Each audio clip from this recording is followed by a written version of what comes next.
Today, we're diving into the AI gold rush. It's truly one of the biggest economic stories of our time, and it's happening at a breakneck pace. And let's just start with a number. $4 trillion. That's not the GDP of a small country. Nope. That's the market value a single company just hit. A company that's right at the very heart of this whole AI revolution. Make no mistake, what we are all witnessing right now is, by pretty much every measure, the biggest and fastest tech boom in history. But like any gold rush, there are always costs buried just beneath the surface. And it makes you wonder, and it's what we're going to explore here, what is the real, hidden price of all this progress?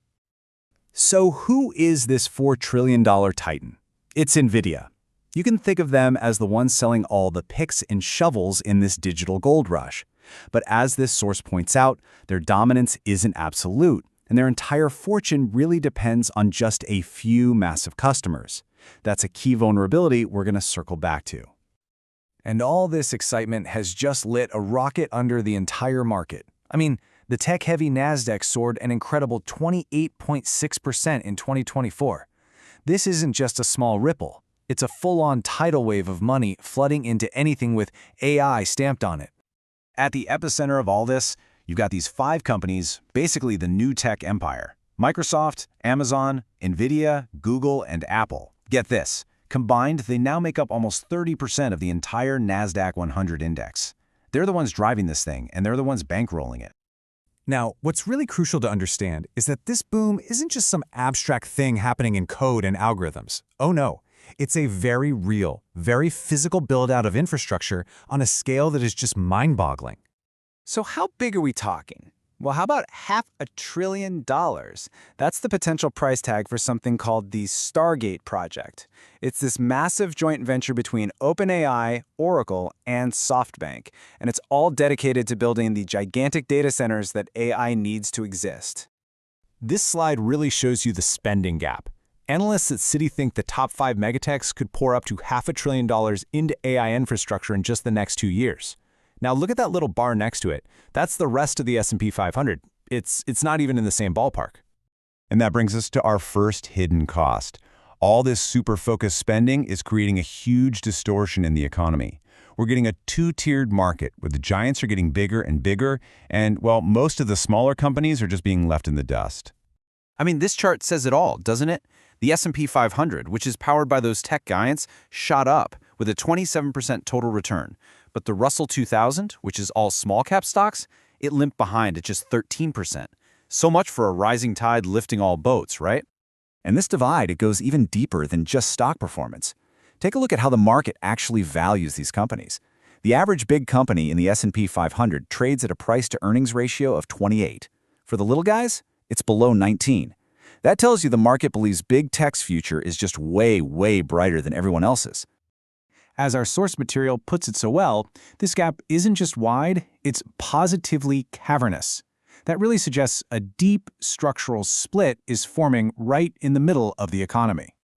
Okay, so that's the financial cost. But there's another one, a physical one. What is literally powering this entire digital revolution? The answer is electricity, a truly shocking amount of it. Just last year, in 2023, data centers used up over 4% of all the power in the United States, and government analysts, they project that could triple to a staggering 12% by 2028. That's one single industry using over 1/10 of the entire nation's electricity.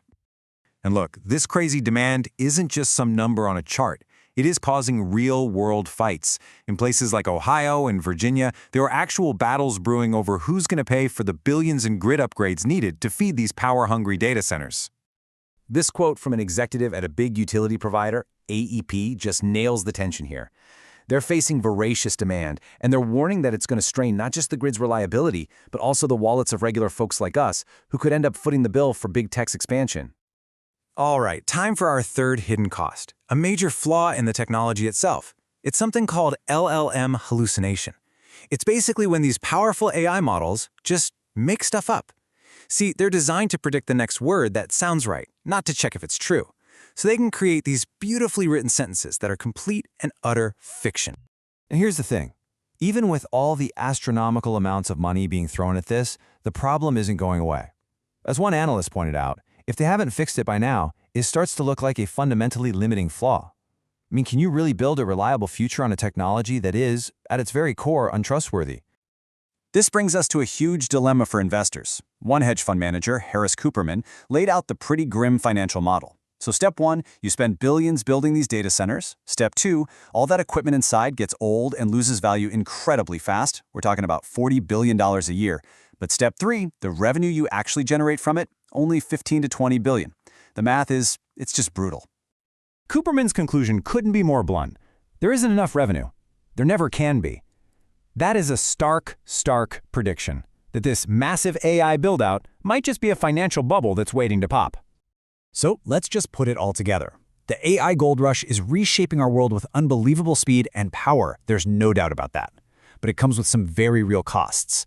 A massive economic divide, an unsustainable strain on our physical world, and a core technology that might just have a fatal flaw. The AI future is definitely here. But after looking at all this, the final question has to be, can we really afford the bill?